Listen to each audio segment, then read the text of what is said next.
जल जनित रोग। कौन सा एक जल जनित रोग है? हैजा। जल जनित रोग रोगजनक सूक्ष्म जीवों के कारण होने वाले रोग होते हैं जो जल में संचारित होते हैं। उदाहरण के लिए हैजा, डायरिया और हेपेटाइटिस ए। गंदे नाले, सीवेज, इसे अपशिष्ट जल भी कहा जाता है। यह घरों, स्कूलों और उद्योगों का दूषित जल होता है। जल प्रदूषण का मुख्य स्रोत। हैजा एक जल जनित रोग होता है और प्रकृति में अतिसारजनक है। टाइफाइड एक और बीमारी है जो दूषित जल पीने से फैलती है, जिसमें साल्मोनेला टाइफी बैक्टीरिया होता है। डायरिया सबसे आम जल जनित बीमारियों में से एक है जो ज़्यादातर 5 वर्ष से कम आयु के बच्चों को प्रभावित करती है। हेपेटाइटिस ए एक अन्य प्रकार की जल जनित बीमारी है और यह हेपेटाइटिस ए वायरस के कारण होती है जो यकृत को प्रभावित करता है। हैजा भोजन और जल से, टाइफाइड भी भोजन और जल से, हेपेटाइटिस पीलिया भोजन और जल से, इन्फ्लुएंजा वायु से, तपेदिक वायु से, मलेरिया मच्छर से, टिटनेस धूल या लोहे से होने वाला कटने या घाव से, पोलिया भोजन और जल के माध्यम से, स्वाइन फ्लू वायु के माध्यम से। मनुष्य के शरीर का सामान्य तापमान है 98.4 डिग्री फ़ारेनहाइट। सामान्य शारीरिक तापमान। शरीर का औसत सामान्य तापमान आमतौर पर 98.4 डिग्री फ़ारेनहाइट लगभग 37 डिग्री सेल्सियस माना जाता है। कुछ अध्ययनों से पता चला है कि सामान्य शरीर का तापमान 97 डिग्री फ़ारेनहाइट लगभग 36.1 डिग्री सेंटीग्रेड से 99 डिग्री फ़ारेनहाइट 37.2 डिग्री सेल्सियस तक विस्तृत हो सकता है। तापमान किसी पदार्थ की ऊष्मा की सापेक्ष डिग्री को इंगित करता है। ऊष्मा वह ऊर्जा है जो चीज़ों या वस्तुओं को गर्म बनाती है, जबकि तापमान ऊष्मा की तीव्रता को मापता है। तापमान किसी पदार्थ में परमाणु की औसत गतिज ऊर्जा को दर्शाता है। तीव्र गति वाले कुछ परमाणुओं का तापमान धीमी गति वाले कई परमाणुओं की तुलना में अधिक होता है। यद्यपि ऊष्मा और तापमान एक दूसरे से बिल्कुल अलग हैं, फिर भी ऊष्मा और तापमान में गहरा संबंध है, क्योंकि तापमान को बढ़ाने या घटाने के लिए ऊष्मा का बढ़ना या कम होना आवश्यक है। भौतिक विज्ञान के अध्ययन में इसे मुख्यतः केल्विन इकाई में मापा जाता है। दिन प्रतिदिन के उपयोग में तापमान आमतौर पर सेल्सियस या फ़ारेनहाइट या केल्विन में मापा जाता है। इन्हें डिग्री सेल्सियस, डिग्री फ़ारेनहाइट और डिग्री केल्विन के रूप में दर्शाया जाता है। निम्नलिखित में से किस विटामिन की कमी को रतौंधी के लिए जिम्मेदार माना जाता है? Vitamin B, vitamin E, vitamin K या vitamin A? Vitamin A. Vitamin A एक महत्वपूर्ण विटामिन है जो हमारी दृष्टि में प्रमुख भूमिका निभाता है। यह कुछ ऐसे पिगमेंट के उत्पादन में मदद करता है जो रेटिना के समुचित कार्य के लिए महत्वपूर्ण है। विटामिन ए की कमी बच्चों में गंभीर बीमारियों, संक्रमणों और रोके जा सकने वाले अंधेपन का प्रमुख कारण है। यह गर्भवती महिलाओं में रतौंधी का एक प्रमुख कारण है। यह प्रतिरक्षी प्रणाली को भी प्रभावित करता है और इसके परिणाम स्वरूप मलेरिया, दस्त और खसरे से मौत होती है। रतौंधी एक ऐसी बीमारी है जो भोजन में विटामिन ए की कमी के कारण होती है। रतौंधी निक्टालोपिया एक ऐसी स्थिति है जिसमें लोग रात में या कम रोशनी में स्पष्ट रूप से देखने में असमर्थ होते हैं। रोडोप्सिन के एक घटक रेटिनल के निर्माण के लिए विटामिन ए की आवश्यकता होती है। विटामिन ए के कुछ खाद्य स्रोत हैं सब्जियां, फल और डेयरी उत्पाद।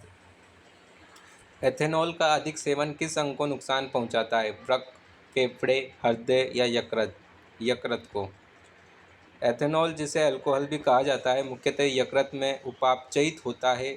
यकृत द्वारा अल्कोहल सहित शरीर में हानिकारक पदार्थों का निराविषीकरण होता है। जब अल्कोहल का सेवन मध्यम मात्रा में किया जाता है तो यकृत सामान्यतः बिना किसी बड़ी नुकसान के इसे संसाधित कर सकता है। हालांकि अल्कोहल का अत्यधिक और लंबे समय तक सेवन यकृत की अल्कोहल को उपापचयित करने की क्षमता को प्रभावित कर सकता है, जिससे विषाक्त पदार्थों का संचय, सूजन और क्षति हो सकती है। अल्कोहल के अत्यधिक सेवन से यकृत पर मुख्य प्रभाव। Alcohol hepatitis. यह लंबे समय तक अत्यधिक अल्कोहल पीने के कारण होने वाली यकृत की सूजन है। इसके लक्षण पीलिया, त्वचा और आंखों का पीला होना, भूख न लगना, मितली, उल्टी, बुखार, पेट दर्द और पीड़ा है। सिरोसिस। यह यकृत के गंभीर रोगों का अंतिम चरण है। यकृत में लगातार क्षति होने से स्वस्थ ऊतकों की जगह स्कार टिश्यू बनते हैं जो यकृत के माध्यम से रक्त के प्रवाह को अवरुद्ध कर देते हैं, जिससे यकृत ठीक से काम नहीं कर पाता है। अल्कोहलिक फैटी लीवर रोग। यह अल्कोहल से संबंधित यकृत रोग का प्रारंभिक चरण है और सबसे सामान्यतः अल्कोहल से संबंधित रोग है। यकृत में वसा जमा हो जाता है जिससे यकृत का कार्य कठिन हो जाता है। अल्कोहल लीवर रोग, यह अल्कोहल के अत्यधिक सेवन से संबंधित कई स्थितियों और संबंधित लक्षणों को संदर्भित करता है। ऐसी औषधि जो संक्रमण को रोकने का कार्य करती है को कहते हैं रोगाणुरोधी। प्रति मलेरिया औषधि ज्वरनाशी या पीड़ाहारी। रोगाणुरोधी एक दवा जो संक्रमण और क्षय को रोकती है उसे रोगाणुरोधी कहा जाता है। एक दवा जो संक्रमण और क्षय को रोकती है उसको आमतौर पर रोगाणुरोधी कहा जाता है। देखभाल दवाओं का उपयोग बैक्टीरिया के विकास को रोककर या उन्हें मारकर जीवाणु संक्रमण का इलाज करने के लिए किया जाता है। वे स्वास्थ्य को बनाए रखने और हानिकारक बैक्टीरिया के प्रसार को रोकने में महत्वपूर्ण भूमिका निभाते हैं, जैसे डेटॉल और सेवलॉन।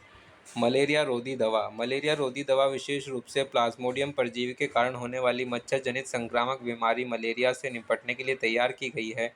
ये दवाएं परजीवी को उसके जीवन चक्र के विभिन्न चरणों में लक्षित करके मलेरिया को रोकने और उसका इलाज करने में मदद करती है। ज्वरनाशी, एक ज्वरनाशक एक प्रकार की दवा है जो बुखार को कम करने में मदद करती है। यह शरीर के तापमान को कम करके और बुखार से संबंधित परेशानी से राहत प्रदान करके काम करती है। सामान्य ज्वरनाशक दवाएं में एसिटामिनोफेन, पैरासीटामोल और इबुप्रोफेन शामिल है।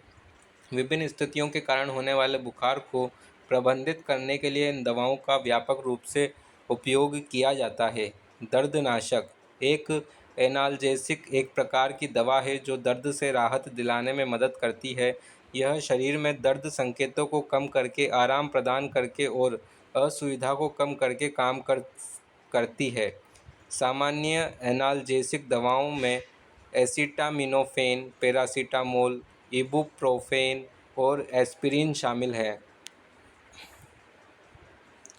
घेंगा रोग किसकी कमी से होता है? कैल्शियम, लोहा, फास्फोरस, आयोडीन। आयोडीन की कमी से। घेंगा रोग आयोडीन की कमी के कारण होता है। यह थायराइड ग्रंथि द्वारा बहुत अधिक हार्मोन के उत्पादन के कारण भी हो सकता है। स्वर यंत्र के नीचे गले का बढ़ना घेंगा रोग है। इस बीमारी के इलाज के लिए रेडियोधर्मी आयोडीन उपचार का उपयोग किया जाता है। कैल्शियम की कमी, जिसे हाइपोकैल्सीमिया भी कहा जाता है, यह तब होती है जब शरीर के ठीक से काम करने के लिए रक्त में पर्याप्त कैल्शियम नहीं होता है। आयरन की कमी एक सामान्य स्थिति है जहां शरीर में पर्याप्त आयरन की कमी होती है। आयरन विभिन्न शारीरिक कार्यों में महत्वपूर्ण भूमिका निभाता है, जिसमें लाल रक्त का उत्पादन, कोशिकाओं और पूरे शरीर में ऑक्सीजन का परिवहन शामिल है। जब पर्याप्त आयरन नहीं होता है तो इससे आयरन की कमी से एनीमिया हो सकता है।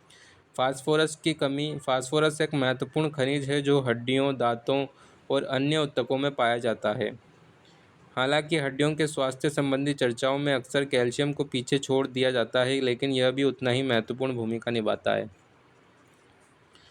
जल द्वारा उत्पन्न बीमारियों का सीधा प्रभाव किसके लिए जिम्मेदार है? टाइफाइड के लिए, पैराटाइफाइड के लिए, अतिसार बीमारियां, उपयुक्त सभी।